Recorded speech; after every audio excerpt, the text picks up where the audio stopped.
Hello and welcome to this .connect videocast for subscribers to davidicke.com.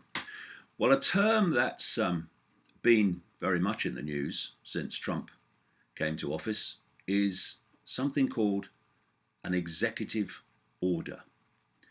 Now, this is a subject that I've talked about and written about going way back, because it's an extraordinary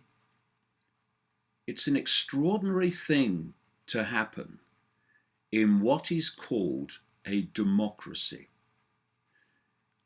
When one man can sign his name at the bottom of a piece of paper without any public debate, no debate anywhere else in the political system, and change the law of the land in fundamental ways, often. And the executive order was described very well by an aide to President Clinton when he said, "Swish of the pen, law of the land." And that's what it is. And we're seeing here Donald Trump at his desk in the Oval Office signing these pieces of paper, executive orders, and dictating the law affecting not just 320 million Americans, but vast numbers in the wider world. And for much of American presidential history, they've been used sparingly. But particularly since the time of Bill Clinton and through Boy George Bush and Obama and now Trump, they're being used constantly to dictate the law and the lives of 320 million people with the signature of one man. And let's give you an idea of how they are used. Each one of these pages, not too light, but you can see it. Each one of these pages, each one of these lines on the page is an executive order that was signed into law by Boy George Bush in his period of office. And they go on page after page after page after page after page. Swish of the pen, law of the land. And the reason that I used to write and talk about these things quite some time ago is because the basis on which they are claimed to be legal and that a president can do this is like, where is it? They justify swish of the pen, law of the land, by two statements in the US Constitution. And these are those. I kid you not. The first one is Article 2, Section 1 of the US Constitution, which says, "The executive power shall be vested in a president of the United States of America." And, yes, so the President of the United States is the top of the pile of the executive arm of government. Executive orders? Nowhere. The other one is Article 2, Section 3, which says the President shall take care that the laws be faithfully executed. Yeah. Laws passed in the political system have to be faithfully executed, and the President has to oversee that. Swish of the pen, law of the land? Nowhere. And that's what they justify these things on. So here's Trump signing these things day after day in his first days in office. And I'm asking, where is the constitutional legality of this being done? Not just by Trump, but by Obama, by Bush, by Clinton, by all the others. And it because it's Trump and all the uproar of him becoming president, executive orders are now in the news. But these have been signed. Look at all those with Bush. These have been signed, most of them without really being reported at any length. And what has happened with swish of the pen, law of the land, is that a whole list of executive orders have been brought into waiting in the case of a state of emergency being called. And who calls that? The government. And if a state of emergency is called, at that point, all these executive orders in waiting kick in and become law. And what we're looking at is a police state, Orwellian state on steroids, sitting there, thanks to executive orders, waiting to become reality. This is what they say. Each one of these is a different executive order. One, to seize all communications media in the United States. That means officially instead of unofficially like now. Seizure of all electric power, fuels and minerals, public and private. Seizure of all means of transportation, including personal cars, trucks or vehicles of any kind, and total control of highways, seaports and waterways. Seizure of all American people for work forced under federal supervision, including the splitting of families if the government finds it necessary. Seizure of all health, education and welfare facilities, public and private. Empowered the Postmaster General to register all men, women and children in the United States. Seizure of all airports and aircraft. Seizure of all housing and finance authorities to establish forced relocation, designated areas to be abandoned as, quote, unsafe. Another executive order, seizure of all railroads, inland waterways and storage facilities, public and private. And on June the 3rd, 1994, President Clinton encompassed all those executive orders into one. And the beloved of the progressive movement, Barrack Obama, updated and confirmed that Clinton executive order in 2012. Don't remember any protests then when this was put into being. All through one person signing a piece of paper. Absolute madness. I'll give you an idea of the kind of things that that can be done this way. Franklin Roosevelt signed an executive order in 1941 ordering the internment of 120,000 Japanese Americans, many of whom were American citizens. And then the, of course, Orwellian Homeland Security was brought into being by George Bush in 2001 in the wake of 9/11. And Homeland Security, thanks to an executive order, took centralized control of 40 federal agencies. Now, like I say, there was a time when the alternative media was highlighting the outrageous nature of executive orders. And some of us still are. But it's quite a sight now to see the Trump supporting alternative media in America not only not highlighting the fact that these swish of the pen, law of the land orders are absolutely beyond words anti-democratic. It's not democracy. It's not an open society to have one man with so much power dictating to 320 million people. That's not democracy. It's a tyranny. It's a dictatorship. And that's not just because Trump's doing it. It was the same with everyone else.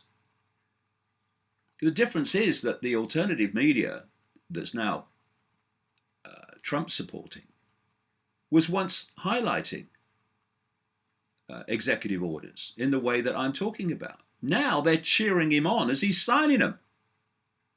And, you know, we either believe in fairness, we believe in justice, and we believe in a free and open society, or we don't. It's no good saying, well, executive orders are terrible and illegal and unconstitutional when a president we don't like is signing things we don't agree with. But, if a president we like who's signing things we do agree with, well, executive orders, that's good. They're either wrong and anti-democratic or they're not. And they are wrong, quite demonstrably. I mean, look at some fascist dictator. What do? They dictate one person to the population they control. It's what an executive order's doing. One person, no debate. No debate in the wider political system, no public debate. And so when we look at what is happening in the United States,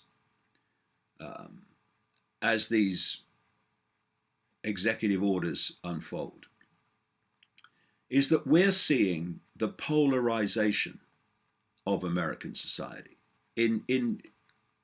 with extraordinary precision. I mean, we're talking about basically half and half.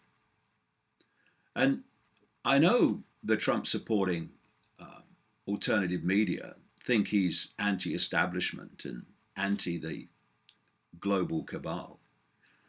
But, you know, there's more than one way of bringing out about an outcome. And if you are a few and you want to control the many, then you have to divide and rule the many. You can't have the many standing side by side in unity against what you're doing. You need to keep them focused on fighting each other. Then they won't see what you're doing, which is the situation we have. And therefore, chaos, upheaval, is what they want, and that's what they have. I mean, since Trump came in, he's been kept in chaos, in the sense of the provocative things that he said, and the fact that he signs a executive order to stop immigration from a list of countries without pre-warning and allowing preparation among the agencies and the airport authorities that have to administer what he's dictating, without them being pre-warned so it can be done in some kind of smooth manner or smoother. No, that's it. Get on with it. What happened? Chaos. And then you've got all the protests against Trump and the idiots starting fires and smashing windows at Barclay this week. That's all part of this divide and rule chaos that's unfolding. It's not an accident that the Latin motto of the 33rd degree of the Scottish Rite of Freemasonry is ordo ab chao, order out of chaos, or what I call problem, reaction, solution. It's because this is the currency they use to impose their will on society by creating chaos and then offering the order out of the chaos, their order. their changes in society to respond to the chaos they have covertly created. So if you look at what I've been saying and writing for a long time, it's been in part that the plan is to create, in effect, civil war, not just in the United States, but in Europe too. And that is a perfect situation for the manipulators of human society. Because, first of all, people are focused on each other and fighting each other instead of coming together and seeing the common thread, the common theme, the common enemy of freedom, which is clearly now what's happening in America. And it also justifies problem, reaction, solution. Your police state to respond to the chaos and respond to the violence and the conflict, and bring the military involved, because that's what they want. All these things become possible once you have chaos and divide and rule. And that's where we are. And it's not just Trump that's playing his part in creating this division. It's also those that are protesting against him. And you know, I go back to what I said about either we believe in an open and free society, or we don't. And these progressives that are so vehemently opposing Trump, they seem to have one rule for a Democratic president like Obama and another for people like Trump. Surely we should have the same criteria for both. They stood by and watched Obama bomb the innocent in Libya and Syria, and they watched a regime in the White House and the Pentagon manipulating so-called people's revolutions in Libya and Syria to justify their murderous interventions. And where were the progressives then? Where were people in pink hats in vast numbers marching on Washington? Nowhere. Why is it one law and one rule for one and one rule for the other? It should be the same. And what you see with these progressives, as with many Trump supporters, they don't understand how the world works and how the processes of manipulation work. You have a man, for instance, in George Soros, the billionaire, who funds progressive organizations. Why would George Soros fund progressive organizations? Because if you want to control the game, you have to control both sides in the game. You control one side, you influence the game. You control both sides, you control the game. And his role is controlling the progressive side of this polarity. And so you have all those people in their pink hats going on those marches against Trump. And 50 of those so-called partners in that operation were connected to George Soros. The same George Soros whose organizations were behind the manipulation of the so-called Arab Spring that led to the excuse to send the boys in to places like Libya and Syria. So if we're going to stop this divide and rule, if we're going to stop these polarities being played off against each other, while those in the shadows laugh people need to get informed and streetwise about what's actually going on and how it works. You see, I'm hearing this week that Trump has imposed a Muslim ban. No, he's not. He's imposed an immigration ban on a list of countries, most of which have been targets of the United States and were listed by an organization called Project for the New American Century in September 2000, which came to power with the Bush administration, were listed for regime change. So where, if it's a Muslim ban, is the ban on anyone from Saudi Arabia and Qatar that have been exposed for funding terrorists, funding ISIS? Where's the ban on them? You've got to see the shades of grey and not black and white. It's not about a ban on Muslims.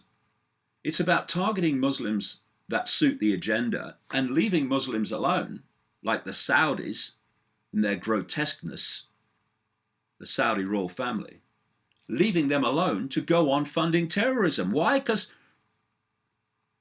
if you have terrorism, you have a problem.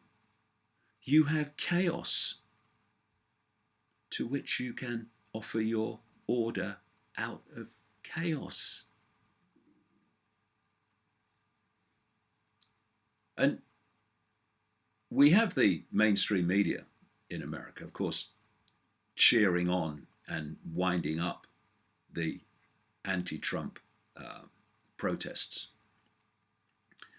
But where were they when Obama was bombing the innocent in Libya and Syria?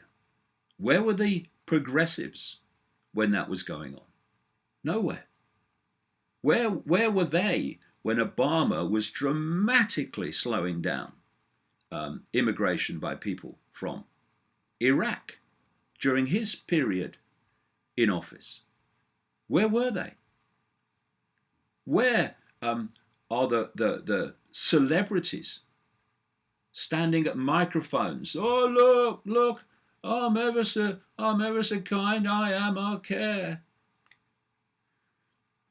Where were they when Obama was also peddling his mayhem and his injustice? Nowhere.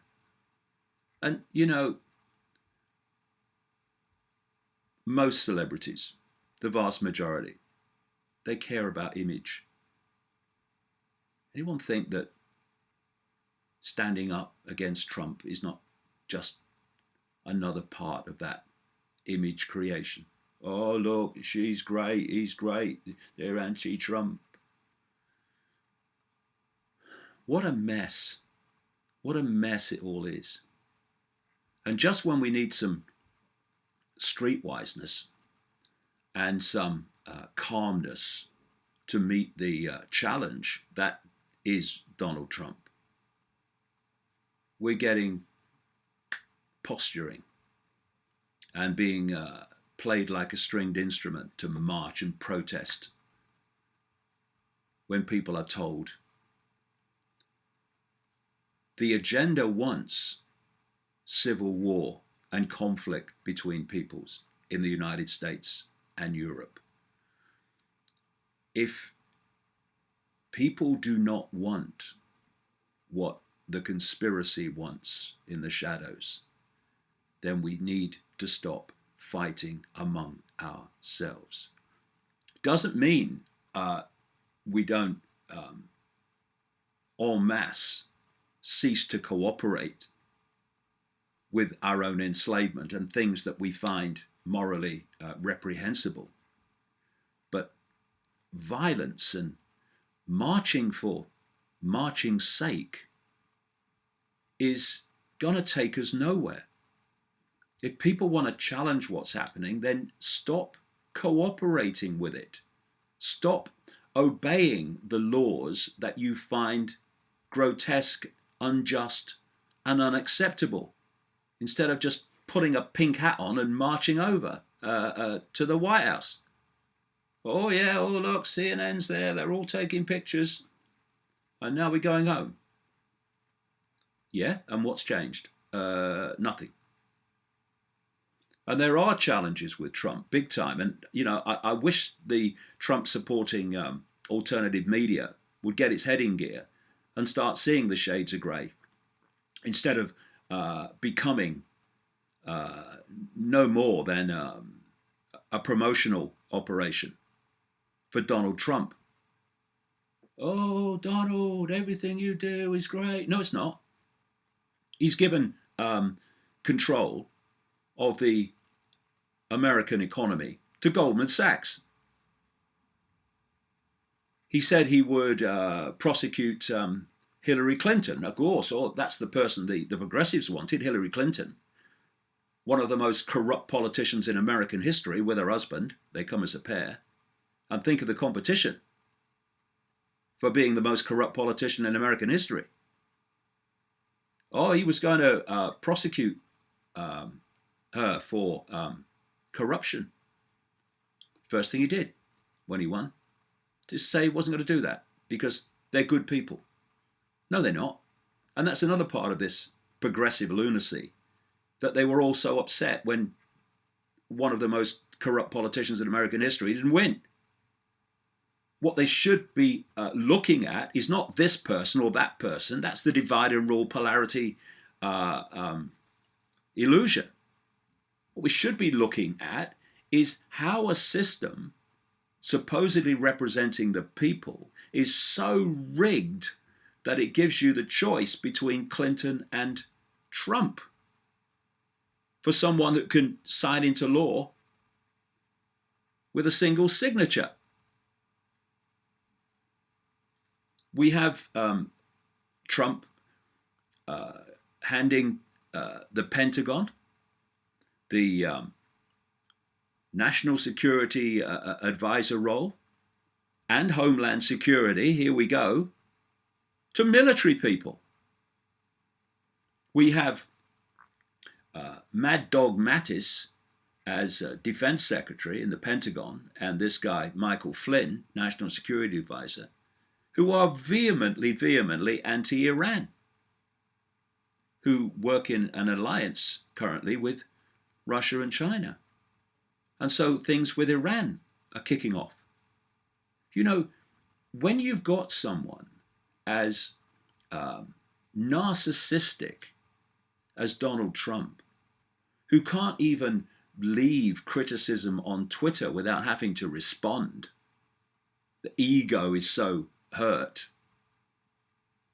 When you've got that kind of mentality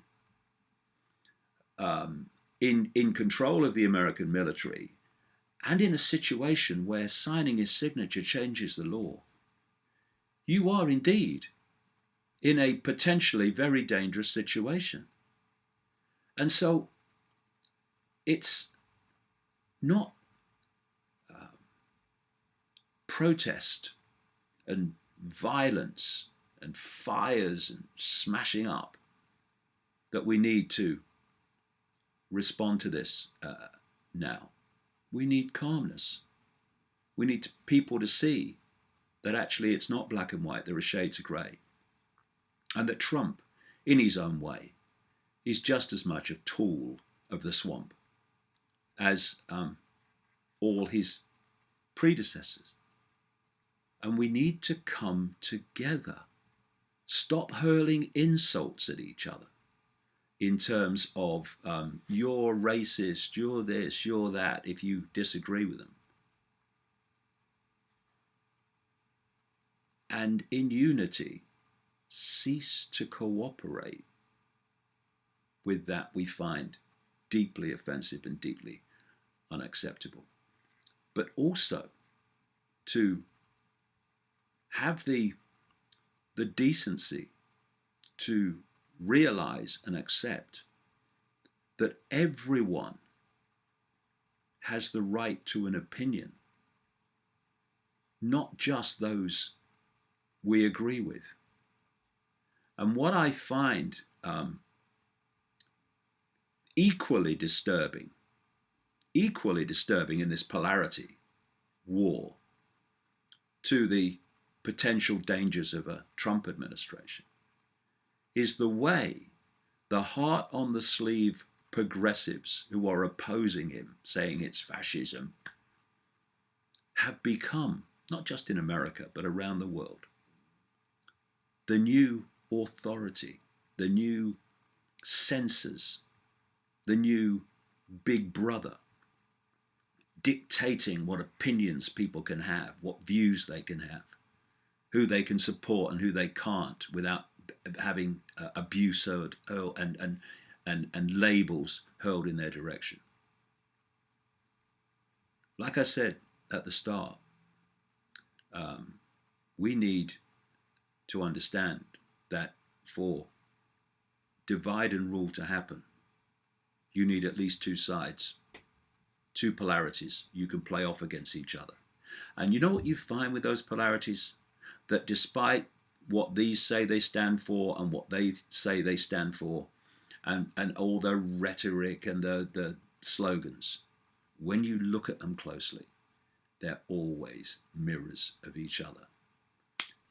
And the dictatorial nature of Donald Trump is mirrored by the dictatorial nature of those that oppose him in terms of extremes. So if we don't want to be divided and ruled, let's stop being divided and have an adult conversation about what's happening in the world and what needs to happen to change it.